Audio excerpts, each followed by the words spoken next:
Hi YouTubers, and welcome to an edition of Twit or Tweet, or in fact another video about Pope Benedict. As the title might suggest, it is a look into the Pope or Pontiff's explosion, as it were, into the world of social media. He has joined Twitter, and I'm sure you've probably heard that. It's fairly big news.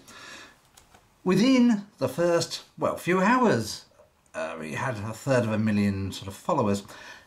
After just a couple of weeks, he now has 2 million followers. Over 1 million of these being purely in the English-speaking language. And I thought it'd be kind of fun to leave it a couple of weeks and see what sort of things that the Pope is saying. Now, the Pope and I are not mutually compatible. He's probably, at least 30 years older than me, so I'm far too old for him. But, and when we look at what he has to do in Twitter, it's a difficult job. You imagine you being the leader of the sort of biggest church within the world, and people hanging on your every word, and what exactly are you going to say on a regular basis? Quite a difficult one, because unlike me, who can be controversial, I can say fuck, he can't. If he does, it sort of brings down the entire planet. He only has to say something like, I think Mohammed was wrong, and it could start an actual war. So he has to be a bit careful, doesn't he? You know, he can't have a joke on there. He couldn't write down on there something like, let's vote for the 10 sexiest cardinals. And because it's going to be taken apart, isn't it? He can't make accidental things. He can't say accidental things that are a little bit wrong. They have to be pretty well proofwritten. Just imagine if he said something like, oh, just finished preparing the choir boys for the annual Christmas service. You know, if that could be in all innocence, but it would be picked upon obviously, with great hilarity. Anyway, we could do something like just launch launch Benedict's Holy Condoms range. I'd love that, just for a joke. You know, you could do that on April Fool's Day, for instance, but it wouldn't work, would it? Because he's the pontiff.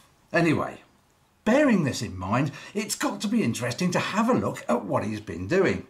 And right, as I was actually looking up to see what tweets he's been putting out, one turned up actually while I was, while I was there.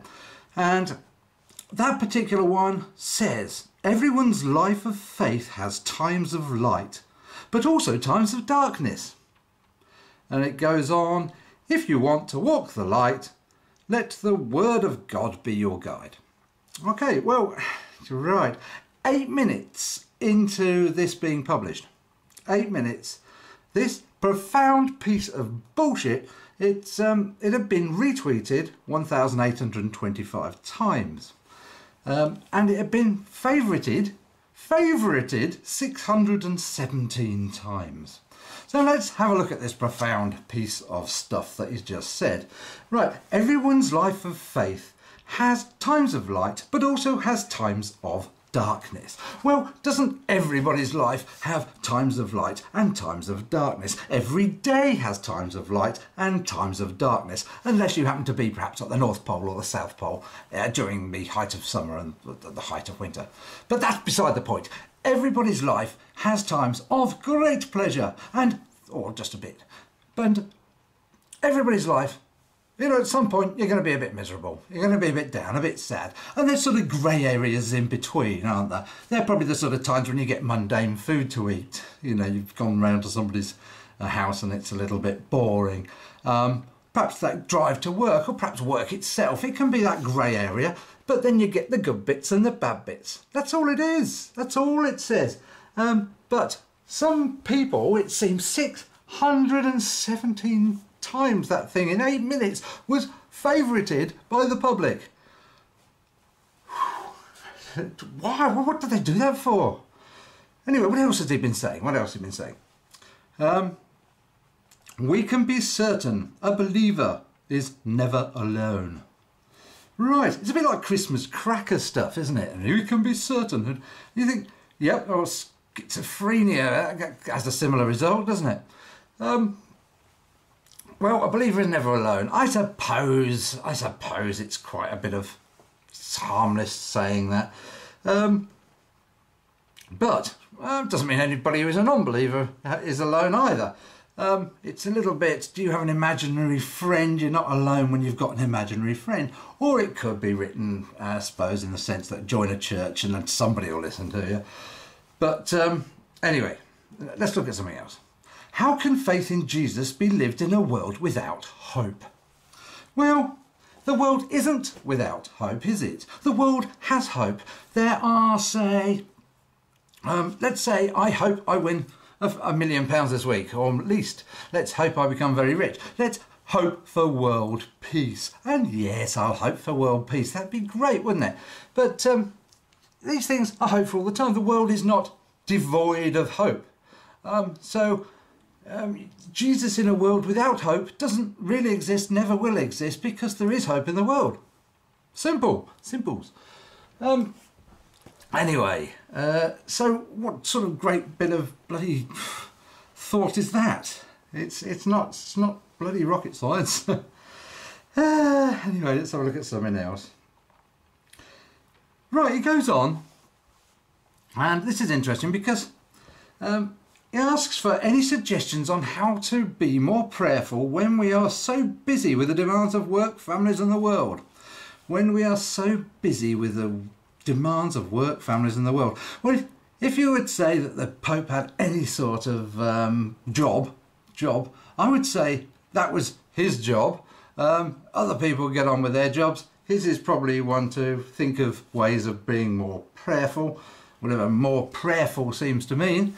What would it do, for instance? Prayer is, of course, something which has been proved to be fairly nonsensical. So a world with more nonsensical things in it wouldn't really change much, would it? But he's asking for suggestions for that, because presumably he has some other work to do, because the demands of work are a little bit high on him, you know, families and the world. Well, he's not a big family man, is he? Well, as far as I know. He's probably got some brothers and sisters. I should think his parents are probably dead by now, but what the heck. Anyway, I'll finish it there, and I'm going to go off and think of something far more profound than it seems that the Pope can. Needless to say, the Pope himself doesn't really send these messages. Somebody does it for him. He pays somebody to do it for him. They probably come up to him with a few suggestions here. Hey, look, I've got one today, mate. Here it is. And he'll go, oh, I can't do a German now. Actually, pick this one. I won't do accents. Right, anyway, peace. Interested on your thoughts, on the Pope's thoughts. See you soon. Bye.